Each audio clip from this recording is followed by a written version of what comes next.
Welcome to the Creative Penn podcast.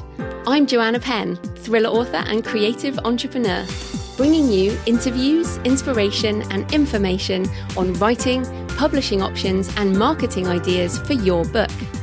You can find the episode show notes, your free author blueprint and lots more information at thecreativepenn.com, and that's Penn with a double N.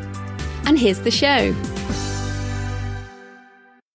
Hello creatives, I'm Joanna Penn, and this is episode number 680 of the podcast, and it is Wednesday the 15th of March 2023 as I record this.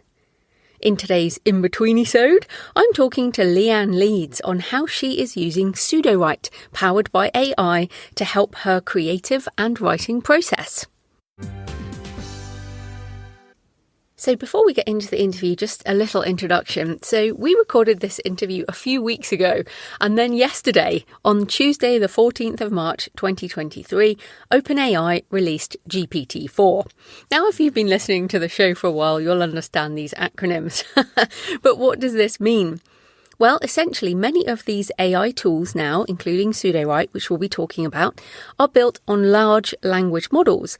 These are statistical models that predict the next best step, and that might be generating a sentence or a paragraph or an image or a sound. And Sudowrite, the tool we're talking about today, was working with GPT-3 or 3.5, the last model, as I recorded this with Leanne. And this new model, GPT-4, goes a whole lot further. So I'm sure Sudowrite will be changing things and making it even better. And there are lots and lots of tools being built on top of these models. So I've been playing with the new GPT-4 model through ChatGPT. And in fact, I basically exploded my brain because it was just so much fun. And it's only available for limited queries right now in the paid premium version on ChatGPT, but I loved it so much. I really just enjoyed working with it. And many people talk about these tools as a kind of creative co-pilot or a creative assistant or like an intern, a keen intern that you can send off and do things. Another kind of brain you can riff off ideas with. And I can see my own process changing once again because of the way these tools are progressing. And Leanne actually talks about this progression of use of tools over time. And, you know, if you look back 20 years ago, what tools were you using? And then 10 years ago, and then 5 years ago, and then even a year ago. I mean, just with self-publishing, I've changed the tools that I use. And right now, you know, I'm moving more into Shopify and Kickstarter, tools that I am pivoting into and away from other things. So just think about it that way, how you can potentially progress your craft and your business through the use of tools. So the pace of change is swift, and anything we talk about in this interview, you know, think about as AI changes, we change too. But the adaptability and the attitude of curiosity and the positive optimism, I think personally, is my preferred attitude. And I think Leanne is the same way. But this is also why I date stamp my episodes because things move on very fast. Now, this new GPT-4 model is multimodal, which means it can take image and text input. And at the moment, the chat interface that I've been using does not have the text input, but the blog post, which I'll link to in the show notes, talks about some very cool applications. One of those is an app called Be My Eyes for people with sight difficulties and blindness. Now, you basically hold up the app and it will tell you what it sees. This is kind of miraculous. Given that our last episode was on accessibility, this is amazing and could make a huge difference for people. And the mind boggles really at what's going to happen with these tools. So there will be lots of other applications, but even as this goes out, this week, Microsoft is having an event to talk about how they are using GPT-4 in their software suite. So if you use any of Microsoft products, it will likely have some form of this in. Plus, Grammarly is launching GrammarlyGo, again, links in the show notes, which includes text generation as well as what it usually does with checking. And ProWriting Aid has Rephrase already implemented and other functions coming out, again, based on the GPT interface type thing. And I have an interview with Chris from ProWriting Aid coming soon. So essentially all the tools we already use are going to integrate this type of functionality. This visual input is definitely going to change the game, and in just 48 hours since GPT-4 came out, well, in fact 24 hours really as I record this, there are already lots of new apps being built and announced, and it's impossible to keep up with everything. And if I tried to tell you everything, your brain would explode like mine does regularly. But and I did subscribe to tons of newsletters over the last few months, and then I've been culling them down, and there's two I'm really left with which I think are useful. The first one is Ben's Bites, and I'm going to again link to these in the show notes. So Ben's Bites, B-I-T-E-S. You would have expected B-Y-T-E-S, but no, Ben's Bites. It's short, it's daily, and it normally has sort of 3 headlines and then loads of useful links. That's short form. And then Alberto Romero's Algorithmic Bridge, and that is long form, much more considered, and definitely balances out my enthusiasm. So if you would like to try those, I'll link in the show notes.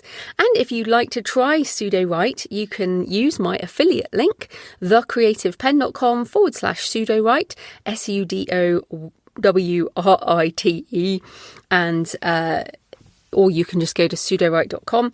And I also have a tutorial on how I use it linked in the notes.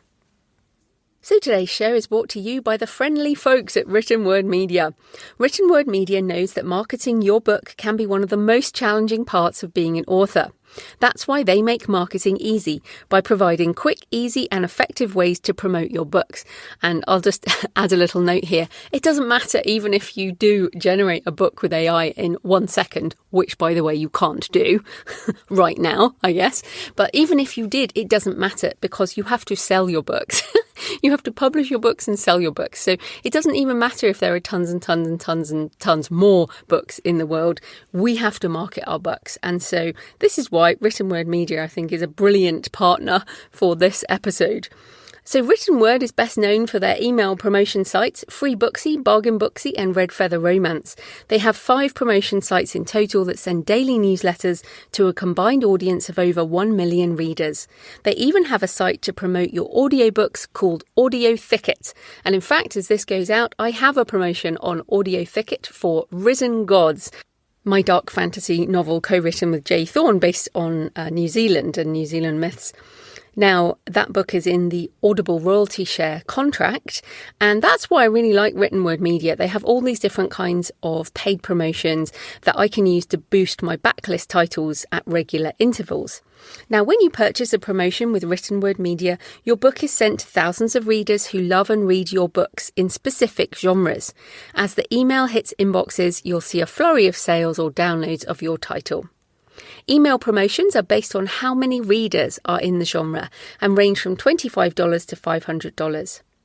To help you get the most out of your book promotions, Written Word Media recently launched Premium Membership, which gives authors 10% off their book promotions and special access to products and services like the new partnership with Yonder, a premium serial fiction app offering curated stories in every genre.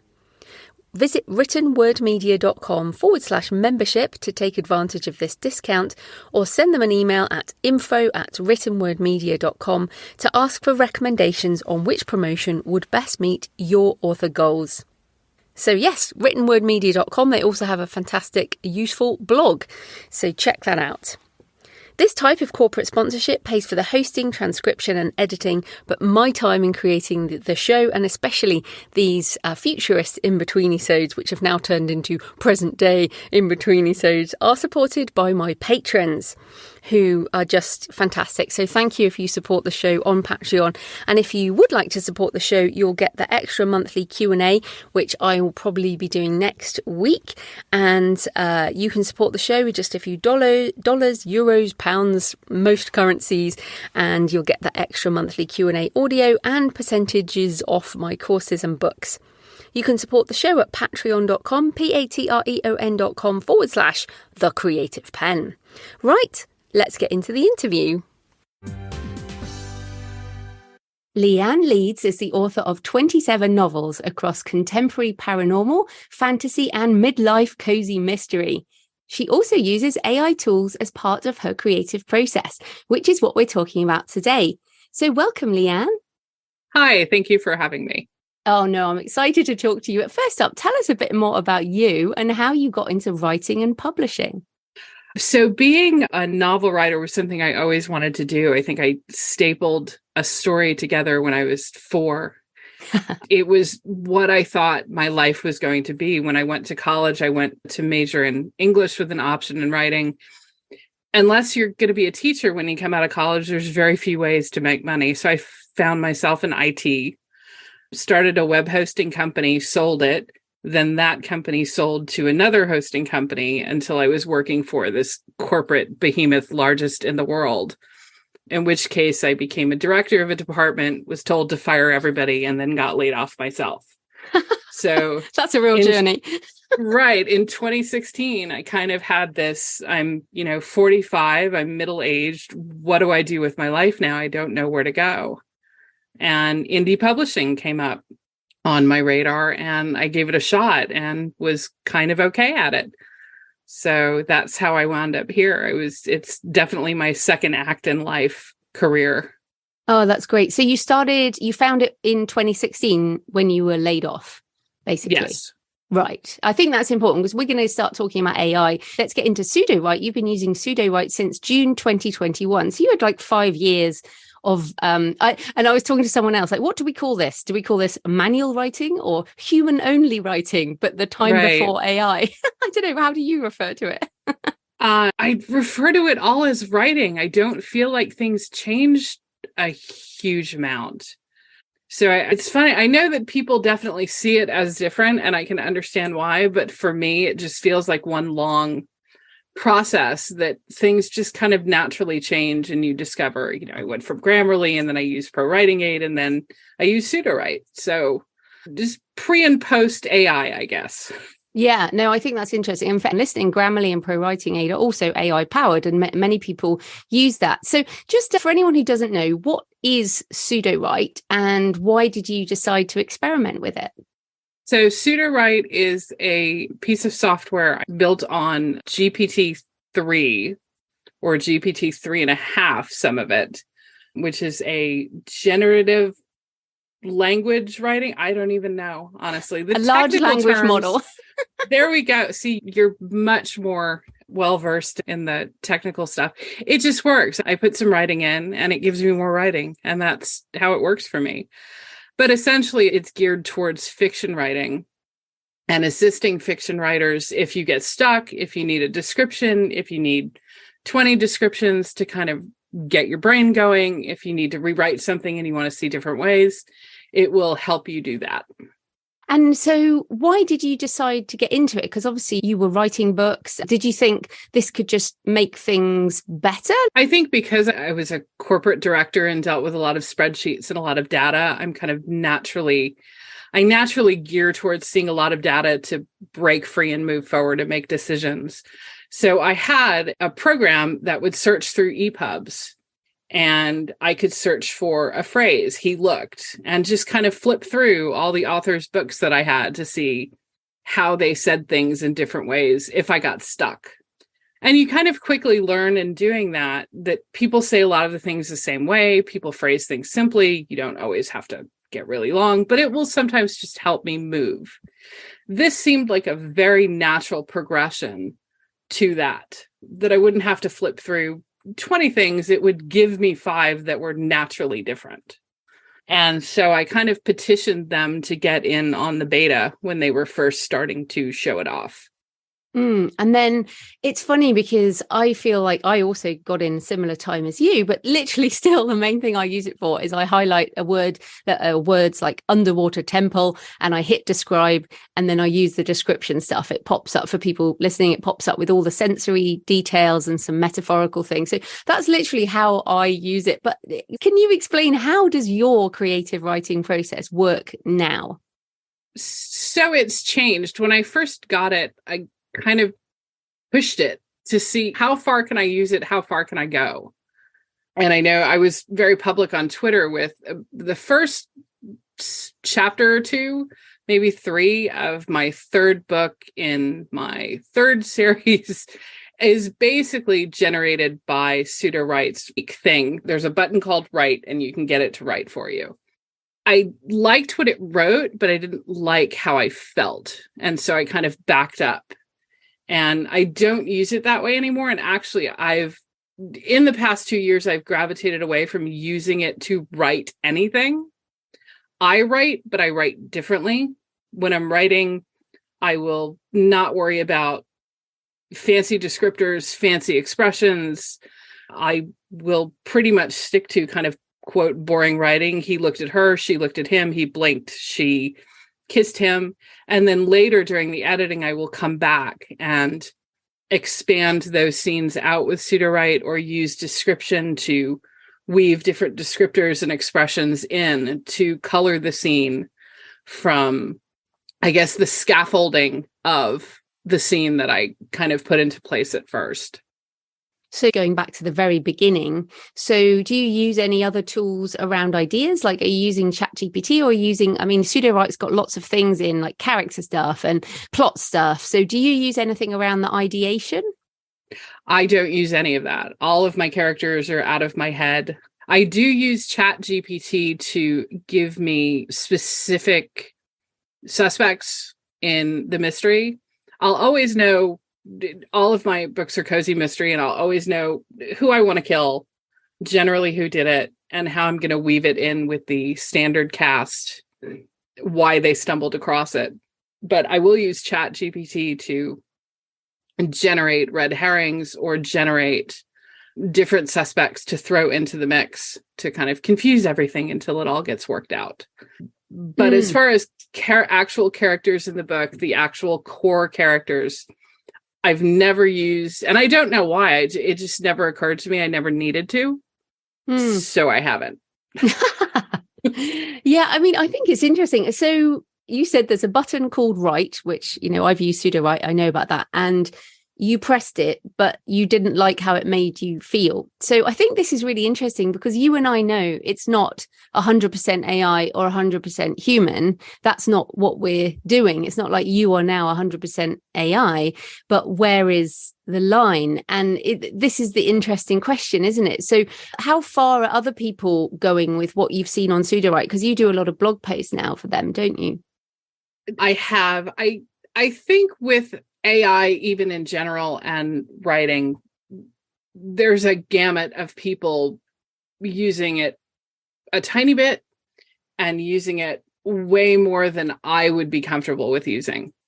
And I think it depends on how you feel about the technology, where your weaknesses are, and what you're trying to address with the technology. For me, I'm a dialogue heavy writer. And you can definitely see before I used Sudowrite that I did not describe things as well as I could have, maybe as well as I should have.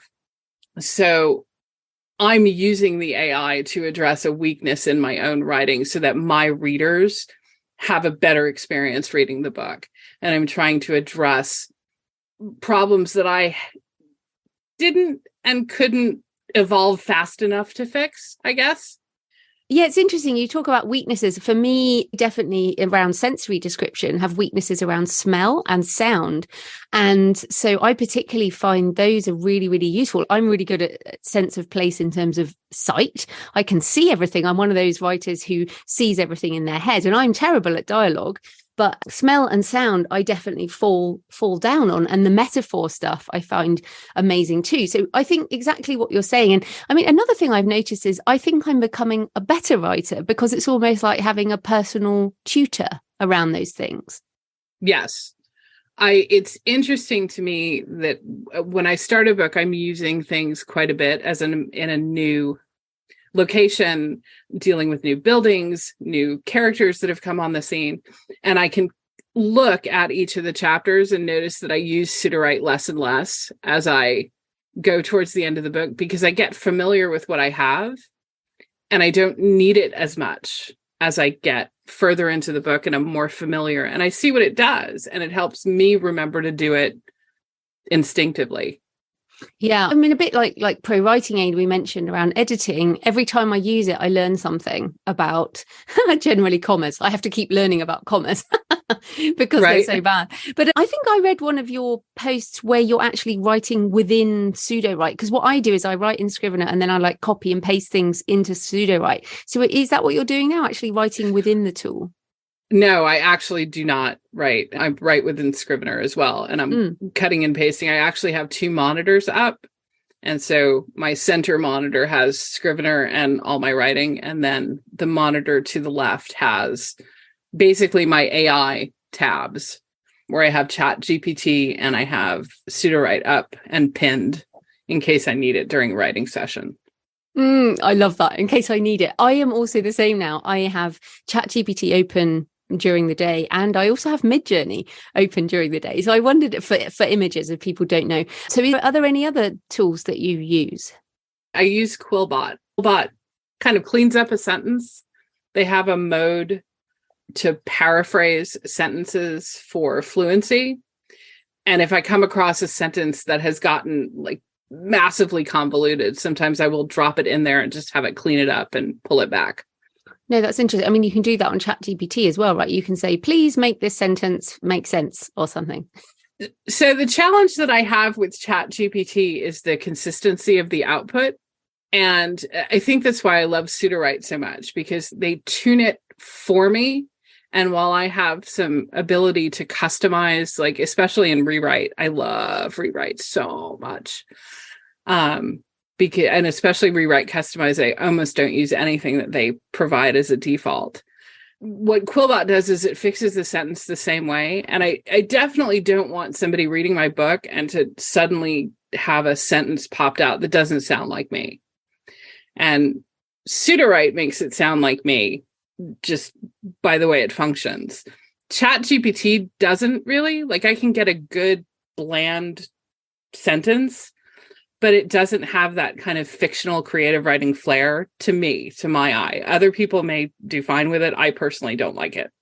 It's good for lists of things. Like I was trying to get a title and I just couldn't get a good title. And so I asked it for a list of titles using words around photography and demons and things like this. And it came up with like 50 different titles.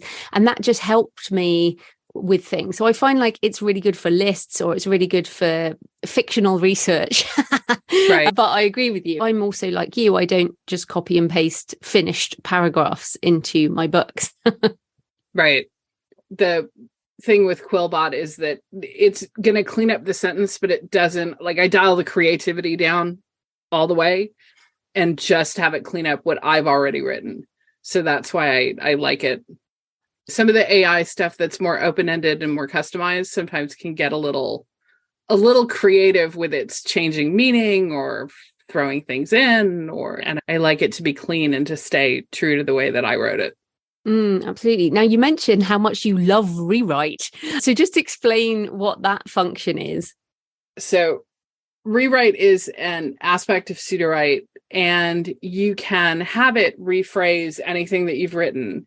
And they have some defaults. Right now they have more descriptive, show not tell, more inner conflict, more intense. I've used their show not tell, and I think it's wonderful. But I use customize a lot to change tense. If I accidentally write something and I throw a mixed tense in there because I wasn't paying attention, it can smooth that out. It can rewrite an attitude. I love taking a paragraph or a couple of paragraphs where 2 characters are debating or arguing, and there's a little indication of how they feel, but I can ask it to add expressions on their faces, and it'll add these descriptive expressions on the characters' faces that really add to the scene. So yeah, I love rewrite. Rewrite is probably one of my favorite things. And just to be clear, so you're highlighting a passage and then you're saying, for example, I've tried this and I've said rewrite to be more horror. And then it will kind of add more sort of horror descriptions, or rewrite this into first person, for example, and then it will change the point of view. That's what you mean, isn't it? Yes. Yeah, so that's just super useful. So I'm interested though, coming back to when you said you had two screens, my husband has two screens.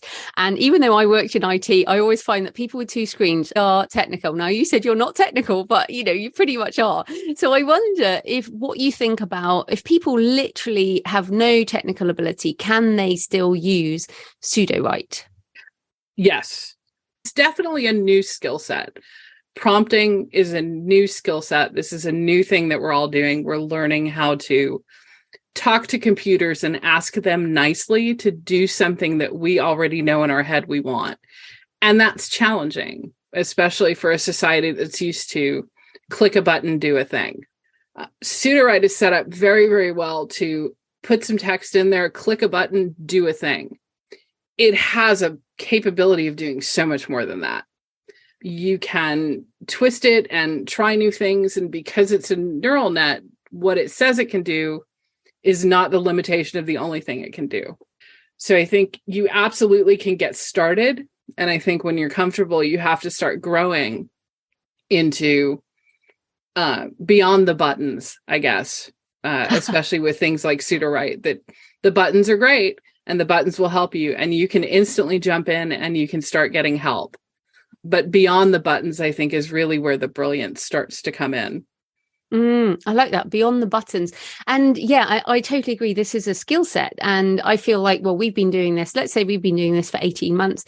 And there's lots of people who've just arrived now who are now discovering these tools and they do not know really what's going on or how to use them or how to approach them. And so there's a lot of fear and anger and a lot of issues, I think, right now in the creative community. So what are some of the objections that you've heard to using these tools, and what do you say to those objections?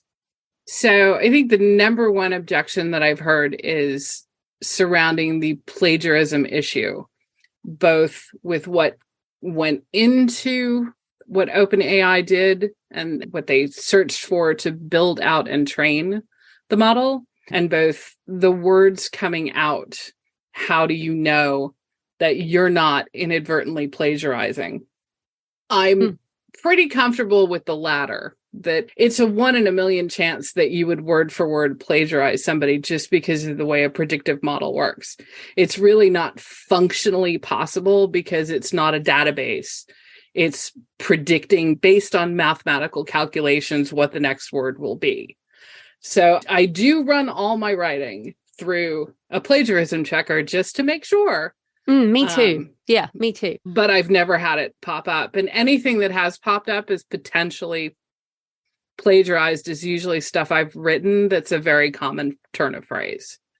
So that I'm not worried about. The stuff coming in, I understand people's concern. I understand their fear. And to some extent, I understand their anger that this company that's now going to make millions of dollars may have rifled through copywritten books to get an idea on how to write books. I understand that. I don't agree that it's copyright infringement.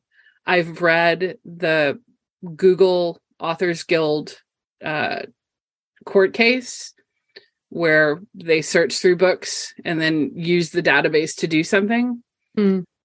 OpenAI, up until I think last year, was a nonprofit research laboratory. And there is, in the US at least, and I only know about the US, I'm not sure what the situation is in the UK and other countries. But in the US, you don't have to have a copyright owner's permission to use a book for research. Now, again, I'm not a lawyer. I could be wrong. There could be a court case and they're going to revisit it and they're going to change it. I am not super crazy frothing at the mouth about it. I am perfectly willing to understand there's a difference and something changes and to change the way I'm doing things. But for right now, I am very comfortable with what they did to train the database, and that what I'm doing is probably going to wind up being completely legal from beginning to end, because the court cases and copyright stuff has said research is fine. Yeah. And more than that, like you said, you are not a lawyer. I'm not a lawyer. This is not legal advice at all. But I tell you who has the best lawyers in the world, and that's Microsoft. Right.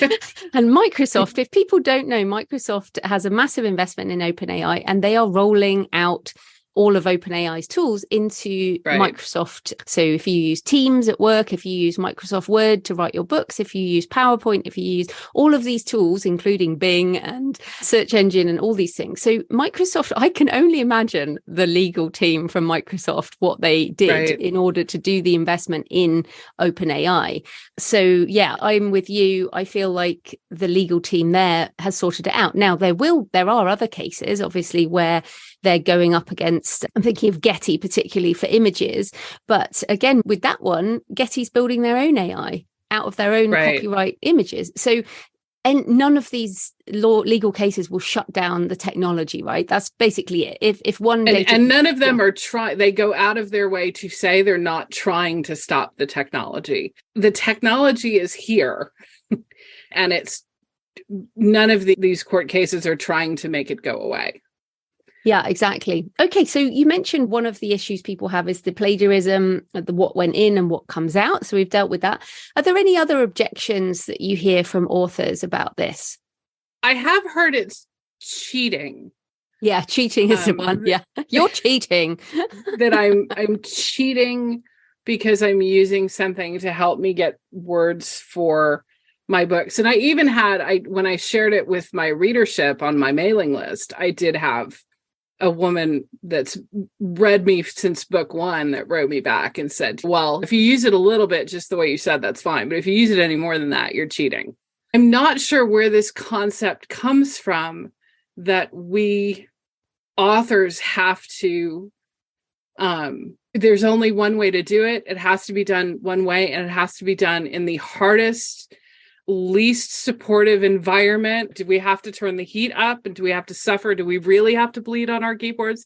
It just feels to me like there's this very antiquated idea of how little we can get help and what kind of help we can get, where nobody would tell you can't call up your author friend and go, I have this paragraph, I cannot figure it out. Let me read it to you, and have your author friend go, well, try saying it like this. Nobody would say that that's a bad thing, or that it's something you shouldn't do, or it's cheating. But yet, if you're doing exactly that with a computer, somehow everybody gets really freaked out about it. And I have to admit, I don't really understand why that is, because it's essentially the same action. It's just who you're asking that's slightly different. Yeah. And I mean, obviously painting and photography, and then digital photography, and then Photoshop, this is a continuum of visual art. And there are just different categories, aren't there? And this is what I'm wondering, given that Microsoft is including, let's say, GPT 3.5 into MS Word, probably as we record this in the next couple of months. So will it be that just in the next couple of years that we won't even be talking about this? A bit like how we used to talk about self-publishing in a certain way, and now it's just accepted as a choice for an author to make. Will we just be using AI tools and not even discussing these things? I would imagine there's always going to be somebody in the community that will always be discussing it. I hope we're not. I do. I think this is always going to bother a small contingent of people, but I know that when I started getting into this, the whole reason I did a section on my site of, hey, I'm using Sudowrite. I see absolutely nothing about it anywhere. Let me tell you what it was like for me. Because literally I saw nobody else talking about it. I was like, okay, either nobody's using this or nobody's talking about it, or everybody's afraid to say something. So I'm going to say something. Now there's hundreds of people in these groups. Like, I'm shocked at some of the names that I'm seeing in some of the groups that I'm in talking about AI positively. And that happened. ChatGPT changed the game. Absolutely, in my opinion, changed the game. And it happened so fast, and I think it's going to continue. I think we're going to be talking about it, but I don't think we're going to be talking about it in a couple of years with, should we use it? I think it's going to be, how are you using it? Because that's what the questions are. I'm getting many more questions with, how are you using it and how can I use it to make some of my stuff better, as opposed to kind of the reaction I would get 6 months ago with, you're doing what? With what? Yeah. I mean, I almost left the internet because of the amount of stuff I was getting around talking about this. So, I mean, it got really bad. But I feel like, as you said, ChatGPT has changed things, probably because it's very easy to use. And you just go there and type something in, and then it's just, there's no barrier to entry, especially because it's free, that you feel like, oh, look. And then the curiosity kicks in. And I think curiosity is what all of us who are trying to improve our processes, whether that's creative process or business processes, that's what we want to do, isn't it? We want to improve and get better and create better books than we did before. Right. My job is, as a writer and as a commercial writer, is I have to serve my readership in the best way I know how, and I have to give them the best product that I know how to give them. If there is something that can do descriptions better than me, and it can do descriptions better than me, I feel like I owe it to my readership to use that to get them a better book than I alone can write without that support. Absolutely. Now, it's interesting. So another objection, and I think an objection that's probably growing as people realize what you can do with these tools, is the speed at which people can do things. We're not just generating all the text, slapping a cover on and publishing it on Kindle, but that is clearly going on. Or, for example, I mean, people have always plagiarized and stolen and pirated and all of this stuff. So AI just kind of puts that on steroids. So, for example, someone messaged me and said, someone's taken this book and they've used one of these tools to rewrite it with a different character name, change a few details, and then publish it. Now, we've seen that happen in the community before AI, but that will now happen more with AI. So what do you think about the sort of potential for misuse? And do we just get on and just ignore that? Should we worry about that? So I came in to the internet when it was baby. I worked for one of the first ISPs in the state of Texas. I was one of the first 5 people to sit and give technical support about how you get online. So I'm old and I've seen the internet grow. And at every stage of the internet, as things get open and as things get more accessible, there's always a contingent that's going to exploit it for fast money. It's happened with everything. I don't want to run through like porn and this and that and the other, but it just always happens. It's happened with KDP since the beginning. There was, first the indies are going to take over everything. Then there was, okay, the indies are right, but the book stuffers are horrible and they're taking all the money there and they're generating. It's always going to happen. Yes, this has made it easier. It's another avenue for these scammers to exploit. It makes our job a little bit harder. It makes selling books a little bit harder. From my perspective, that's life. You can't stop progress or not progress just because somebody's going to exploit something. From my perspective, it's really up to Amazon with their millions of dollars to get better at checking these things and trying to keep them out. Yeah. And as we've seen with all of these things, it's like this scam pops up and then the hammer comes down and that goes away. And probably some other innocent people are caught up in that. And then something else comes along and they get rid of that. And it's a constant thing. It's the same with hacking in general, isn't it? There's always someone trying to exploit a problem and then someone who's trying to fix it. So, and we want to be part of the good side, right? We're part of the use these things in responsible ways to enhance your own creative process, not infringe on anyone else. So, I mean, nobody listening to this is going to be doing that. But what I feel is that people are worried. So at the moment, for example, if I publish on Kindle, I'm up against something like 26 million books, right? Which, as you said, it's a challenge right now. But what if it's 26 billion in a couple of years? So because of AI generation. So what are you thinking in terms of being a writer who makes money with your books? You said you're a commercial writer, so you want to make money. What are you thinking around marketing? Are you going to change your marketing? What are you going to do to stand out potentially? It's a hard question because I'm the type of commercial writer that's just happy to have a career. I'm not chasing millions in the bank. I'm not hoping Hollywood comes calling and makes a Netflix special out of my books. I just want to entertain some people, and I want to be able to go to Disney World every few years, and then I'm good. So for me, marketing is a requirement. I have to put money into marketing my books. I have to deliver when I say I'm going to deliver. I have to listen to my readership to make sure that I'm delivering to them what they want to see. They have to be quality. They have to be edited. It's the same thing I've always done, and I don't think I'm going to do anything all that much different, just because there might be a flood of rewritten books coming in. Yeah. One of my things that I was thinking is that, I mean, like, we're talking audio only. These are our voices. Now, of course, you can voice synth. You can do an AI voice synth, but this is at least one more thing that makes us us. So do you think using either pictures, or if people aren't happy with pictures, using voice or video to kind of emphasize their humanity behind, or even just at the back of the book, like an author's note about your life and that you're a human? And again, all of this can be faked, but I almost feel like it's another layer of doubling down on being human. Yeah, I'm terrible at the marketing aspect because I just don't like the buy my book, buy my book, buy my book kind of social media presence. So on my Facebook, I share silly, tangentially connected memes. On Instagram, I just started taking passages from my books and just dropping them into Midjourney and seeing what Midjourney thinks, which often is hilarious. On Twitter, I'm much more kind of, quote, politically involved in the discussion on AI and what's happening and paying attention.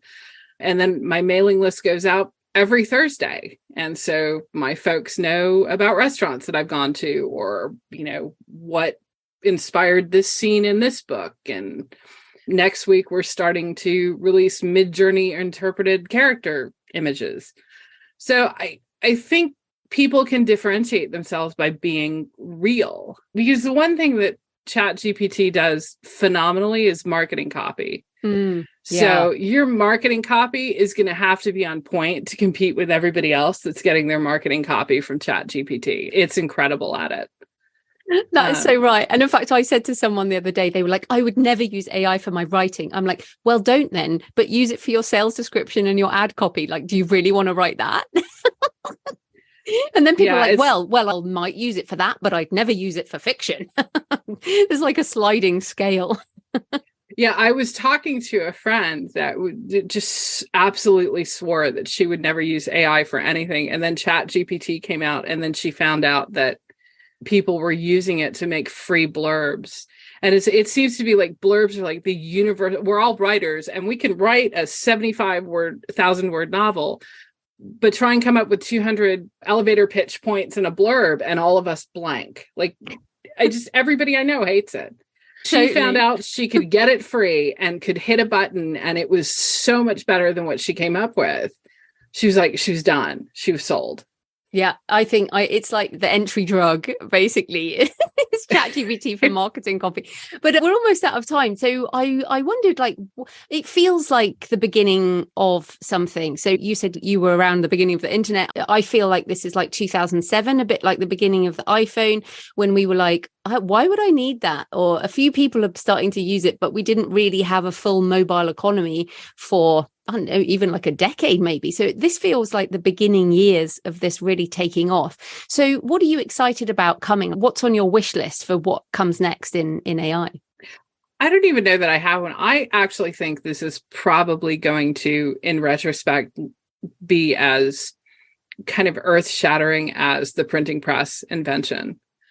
I really do believe that as it matures and it gets better and it gets tuned, we incorporate it more and more into our lives, that we're going to be shocked that we ever did so many things without artificial intelligence.